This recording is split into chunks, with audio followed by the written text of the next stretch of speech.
Olá, gente, tudo bem? Aqui é a Cris Moreira, do canal Direito com Afeto. É com muita alegria que eu estou aqui novamente com vocês para falar de um tema muito interessante, que é o contrato de namoro. Já ouviram falar nesse contrato? Tem muita gente interessada nesse tema, porque é um tema que novo, né? Um tema assim que, digamos assim, é uma criação jurídica recente e que tem atraído muitas pessoas que têm muito dinheiro, que pretendem, né, digamos, se resguardar de relações assim superficiais, efêmeras, né, passageiras, e daquelas pessoas que normalmente, né, se envolvem com pessoas que talvez se acheguem a elas por interesse. Até então, tudo bem. Até então, né, as pessoas têm que pensar realmente no melhor para as suas vidas, principalmente no que tange, né, a se protegerem, e não só patrimonialmente, em todos os sentidos, né? Eu acho até que eu, como uma pessoa que tenta buscar o autoconhecimento, eu nem me aproximaria de uma pessoa que eu achasse que ela, né, tem interesse em mim, mas vai que acontece, né? E como nós trabalhamos com a área de planejamento, eu, como advogada dessa área, tenho que entender, né, a mentalidade do meu cliente e tentar ajudá-lo da melhor maneira. E a gente ajuda, sabe como, primeiramente, gente? Com a verdade a respeito do que a gente entende sobre esse contrato. Então vamos lá. Esse tema ele é um tema muito interessante porque ele tem a ver diretamente com dois aspectos do nosso trabalho, que é o planejamento patrimonial e o familiar, né? Quando a gente pensa na questão familiar, normalmente a família ela se coloca hoje, né, dentro de uma noção mais ampla. Quando a gente fala família, inclusive hoje o rótulo não é nem mais ligado só ao direito de família, e sim ao direito das famílias. Por quê? Com a evolução, né, digamos assim, das várias formas das pessoas se colocarem, né, em sociedade, e o direito tem que acompanhar isso, né, sob pena de desproteger aquelas pessoas que, de alguma maneira, se colocam numa entidade como família, mesmo que não seja dentro daquele modelo tradicional. E o direito tem que estar apto para se preparar pela via legislativa e proteger essas pessoas. Querem ver um exemplo? Família monoparental. O que é família monoparental? É aquela família que é formada de um dos pais e os filhos. É um modelo de família. Outro modelo de família também, a família homoafetiva. É um modelo de família. Pouco importa agora, gente, qualquer discussão religiosa, moral, né? É, ou ética sobre isso. A gente está falando aqui aquilo que está sendo a realidade, né, social do presente tempo e o quanto o direito ele tem que se organizar, digamos assim, se sistematizar para dar conta de atender a essas várias manifestações sociais, certo? Então, continuando. A união estável também é, digamos assim, reconhecida pelo Estado e o foi, desde 88, pela Constituição, como uma entidade familiar que tenha a mesma proteção conferida ao casamento. Então, quando a gente pensa em proteção, a gente também pensa, olha só, direitos, deveres e obrigações, certo? Ou seja, a gente pensa numa balança e essa balança tendo a ponderação de interesses. Ah, eu tenho direitos? Sim, mas eu também tenho as mesmas obrigações. Querem ver uma obrigação que tem uma pessoa que vive em convivência familiar igual ao de um casamento? A fidelidade, a monogamia, certo? Aquela pessoa que está em união estável, não é porque ela está em união estável que ela pode ferir ao dever de fidelidade de monogamia, certo?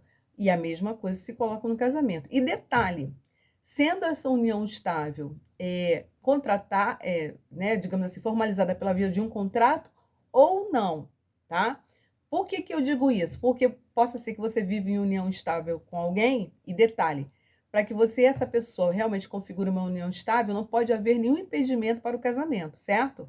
Vocês optam por não casar, mas vocês, se quiserem casar, poderão fazê-lo. Isso é fundamental que se fale. Mas, mesmo que não haja um contrato formalizando essa união, existem deveres que devem ser, digamos assim, considerados e obedecidos entre os conviventes, seja numa relação hétero, seja numa relação homoafetiva. Mas seguindo esse passo, aonde eu quero chegar? Eu quero chegar no contrato de namoro, certo? E aí, a indagação que eu faço no início desse vídeo é: seria o contrato de namoro válido ou um estelionato jurídico?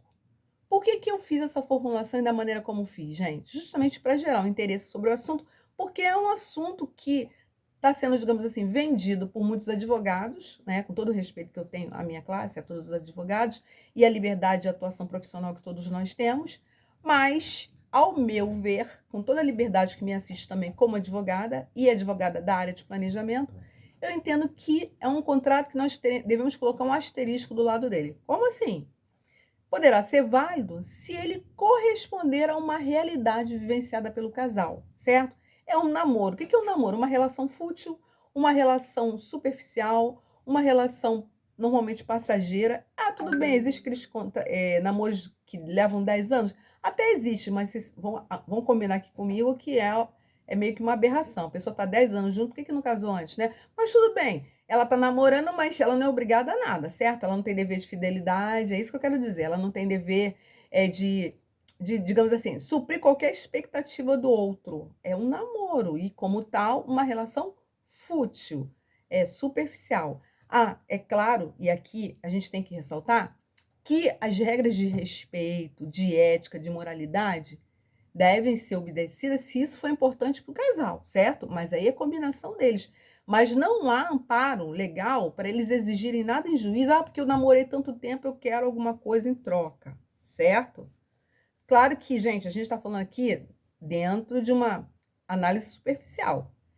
Porque em qualquer relação jurídica na qual hajam abusos de direito, qualquer delas, tá? Da superficial à mais complexa, se houver algum abuso de direito, poderá sim caber àquele que sofreu o abuso, né, pleitear alguma indenização, seja por dano moral, seja por dano material, mas isso há que ser provado, certo? Não é uma mera imaginação ou então um mero aborrecimento. Por exemplo, a pessoa namora 10 anos, a outra chega no final, não quero mais, enjoei de você, não quero mais continuar, ou tô em outro, não quero nem mais ter relacionamento nenhum.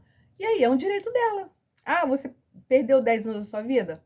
Ou investiu achando que fosse, né, ser a pessoa da sua vida? Não, cabe tanto um pensamento quanto o outro, você pode advogar, mas não importa. O que importa é assim, o outro acabou exercendo um direito. Não havia expectativa de direitos ainda, certo? Agora, diferentemente de um noivado. No noivado, já há uma expectativa de direito formalizada solenemente, ou seja, diante da sociedade, vocês se comprometeram, o casal, no caso, né, a casarem. Ainda assim, olha que interessante, diante do direito de família, né, diante de todas as colocações assim doutrinárias e jurisprudenciais a respeito, o noivado, isso, gente, grosso modo, né? O noivado, ele não gera também deveres, por exemplo. Há uma expectativa e tudo que a gente possa advogar, veja bem, é no âmbito da ética, da moral, né? Do que é tratado entre o casal. É claro que se você tem um casal que tem uma expectativa de casar, o que você vai advogar? Que eles devem se respeitar, é lógico que eles devem se considerar, que eles devem, né, se elevarem um para o outro na maior perspectiva possível. Mas vamos imaginar que um noivo trai a outra, um noivo trai a noiva ou vice-versa. Isso pode, quando muito, causar a dissolução do noivado. Mas aí você poderia me perguntar, mas espera aí, e se já estiverem às portas do casamento, com tudo pago, né, enfim, e ainda assim a pessoa que desmancha a conta sai falando dela para todo mundo. Aí nós estaremos numa seara de abuso de direito. Toda vez que, como eu falei, né, na outra situação relativa, né, que nós podemos aproveitar aqui, toda vez que há um abuso de direito, aí sim nós podemos pensar também. Ou seja, nesse caso do noivado, vamos imaginar que aquele que sofreu né, com desmanche tenha pago todas as despesas em seu nome e tenha que pagar, por exemplo, as multas contratuais para desfazer os contratos, né, em via já nas portas do casamento. E essas multas contratuais, elas terão que ser indenizadas pelo outro, certo? Ou seja, aquele que deu causa e o deu, digamos assim, por uma traição. Porque também, se for de comum acordo, gente, cada um fica com metade do prejuízo, e isso aí é a regra comum de convivência normal, tá? Agora, se esse, além né, de gerar estudo, né, traiu, contou para todo mundo, gerou possível dano moral, né? Ou seja, uma situação de constrangimento, né, constrangimento, acho que é a palavra que cabe, né? Vergonha coletiva, essas coisas todas. Aí sim poderá se pensar em pleitear-se um dano moral. Mas voltando, onde eu quero chegar, gente? Que isso tudo é diferente do contrato de namoro. O contrato de namoro, que para mim é um estelionato jurídico, é aquele que a pessoa ela tem todos os requisitos de conviver com a outra em união estável e ela quer se precaver patrimonialmente. Então, ela pede um advogado que talvez não seja assim, um especialista na área, para fazer um contrato. E o papel aceita tudo, vocês sabem, né? Só que tem que, assim, nós, como advogados, é que não devemos aceitar, certo? Porque, assim, eu acho que a gente, qualquer profissional, seja do direito, seja, né, qualquer outra profissão, tem que ter uma ética profissional para trabalhar. Eu não aceitaria que um cliente chegasse para mim e dissesse assim, olha, narrasse a sua história e eu percebesse todos os requisitos da união estável presentes e ele dissesse, não, mas eu ainda assim eu quero fazer um contrato de namoro, porque vai que, né, a pessoa está comigo, pensando no meu patrimônio, eu quero me resguardar primeiro, eu quero que esse contrato funcione como uma preliminar de estudo dessa pessoa, aí sim, lá na frente, se, né, der certo. Aí eu vou perguntar para ela, vamos lá, narra a sua situação para mim. Aí se ela disser que os requisitos da união estável, que são os que eu vou compartilhar com vocês agora, estão presentes, sabe o que eu vou dizer para ela? É melhor você procurar um analista primeiro, saber o que você quer da vida, para depois procurar um advogado, porque esse contrato eu não faço. Porque, gente, olha só, esse contrato vai ser considerado nulo de pleno direito, porque o direito não vai, digamos, validar uma vontade privada que não corresponda aos requisitos que estão na lei, ou que mesmo sejam contrários. Desculpem que tem uns fogos aqui, não sei se é futebol, desculpem. Mas vamos lá, quais são os requisitos para uma união estável?